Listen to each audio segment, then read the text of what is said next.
نحمده ونصلي على رسوله الكريم أما بعد رب اشرح لي صدري ويسر لي أمري واحلل عقدة من লিসানি يفقهوا قولي। সম্মানিত দর্শকবৃন্দ, আজকে আমরা এমন একটি বিষয় নিয়ে আলোচনা করব যে ব্যাপারে আমাদের মাঝে অনেক গাফলতি রয়েছে। সে বিষয়টি হলো সালাম। সালামের ক্ষেত্রে আমরা অনেক ভুল করে থাকি। এই ভিডিওতে আমরা সেই বিষয়ে আলোকপাত করব ইনশাআল্লাহ। সালামের কয়েকটি ভুল। সালামের জবাব দিয়ে আবার সালাম দেওয়া, এই রীতিটা অত্যন্ত ভুল। উত্তম হলো সালাম পাওয়ার অপেক্ষা না করে আগে সালাম দেওয়া। কিন্তু কেউ সালাম দিয়ে দিলে তখন দায়িত্ব হলো সালামের উত্তর দেওয়া। 2. সালামের জবাব না দিয়ে আবার সালাম দেওয়া, এই রীতিটা ভুল।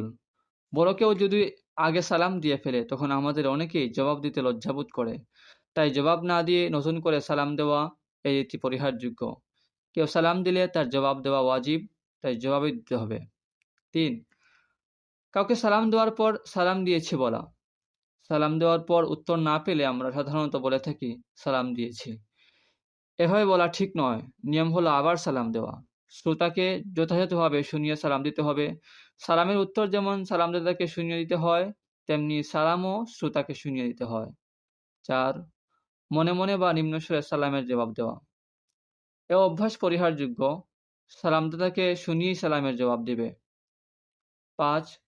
অসময়ে সালাম দেওয়া। কুরআন হাদিসের আলোকে একথা স্পষ্ট যে সালাম হচ্ছে সাক্ষাতের বিভিন্ন আদবসমূহের একটি গুরুত্বপূর্ণ আদব। সালাম, মুসাফাহা, মুআনাকা ইত্যাদি এক মুসলমান আরেক মুসলমানের সঙ্গে দেখা হলে করার মতো কিছু আমল যা রাসূলুল্লাহ সাল্লাল্লাহু আলাইহি ওয়াসাল্লাম শিখিয়েছেন। কিন্তু দেখা যায় দোয়া বা মোনাজাত শেষ হলে অনেকে সালাম দিয়ে বসেন। এটা একটা ভিত্তিহীন রেওয়াজ। দোয়া বা মোনাজাত শেষ হওয়ার সঙ্গে সালামের কোনো সম্পর্ক নেই, তেমনি মুসাফাহা ও মুআনাকারও কোনো সম্পর্ক নেই। 6. সালামের উচ্চারণে ভুল। সালাম একটি দোয়া, ইসলামের শিআর ও প্রতীক পর্যায়ের একটি আমল। এর সহিহ উচ্চারণের প্রতি গুরুত্ব দেওয়া জরুরি। কমপক্ষে এতটুকু বিশুদ্ধ উচ্চারণ অবশ্যই জরুরি যার দ্বারা অর্থ ঠিক থাকে। আসসালামু আলাইকুম ওয়া রাহমাতুল্লাহ, আরবি দেখে এর উচ্চারণ শিখে নেওয়া উচিত। অন্যথায় হা ও আইন ইত্যাদি হরফের যথাযথ মাখরাজ আদায় হয় না।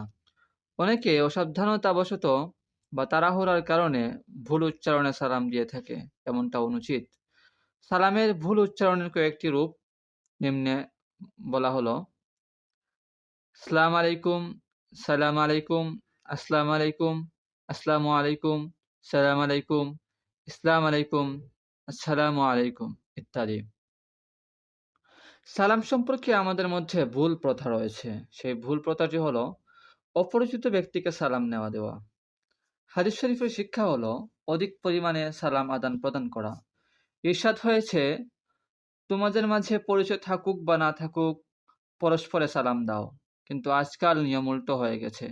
যার সঙ্গে পরিচয় নেই তাকে সালাম দেওয়া হয় না। কখনো এমন হয় যে সালাম অপরিচিত ব্যক্তি দিলে তার উত্তর দেওয়া হয় না, আর যার সঙ্গে পরিচয় আছে সে যেই হোক তাকে আগে আগে সালাম দেওয়া হয়। এরূপ ভেদাভেদ না করে সালামের ব্যাপক প্রচলন করা উচিত। সালামের ক্ষেত্রে আরেকটি বিষয় হচ্ছে ভিআইপি নিয়ম চালু হওয়া। আগে আগে সালাম দেওয়া তো দূরের কথা, কেউ সালাম দিলে তার উত্তর দেওয়ার মাঝেও সেই ভিআইপি নিয়ম অবলম্বন করা হয় এবং কখনো শুধু মাথা হেলানো পর্যন্তই শেষ। অথচ প্রত্যেক মুসলমানের সালামের জবাব দিতে হয় এবং স্পষ্ট আওয়াজে জবাব দিতে হয়। কমপক্ষে এতটুকু তো অবশ্যই বলা উচিত, ওয়া আলাইকুম আসসালাম ওয়া রাহমাতুল্লাহ। সালামের ক্ষেত্রে একটি ভুল পদ্ধতি রয়েছে। সেই ভুল পদ্ধতিটি হলো সালাম দেওয়ার সময় মাথা ও সিনা ঝুঁকিয়ে দেওয়া। কোনো কোনো লোককে দেখা যায় তারা বড় কোনো ব্যক্তিকে সালাম দেওয়ার সময় মাথা নয় বরং সিনাও ঝুঁকিয়ে দেয়। এটা ভুল নিয়ম। হাদিস শরীফে এ ব্যাপারে নিষেধাজ্ঞা এসেছে, তাই এ থেকে বিরত থাকা জরুরি।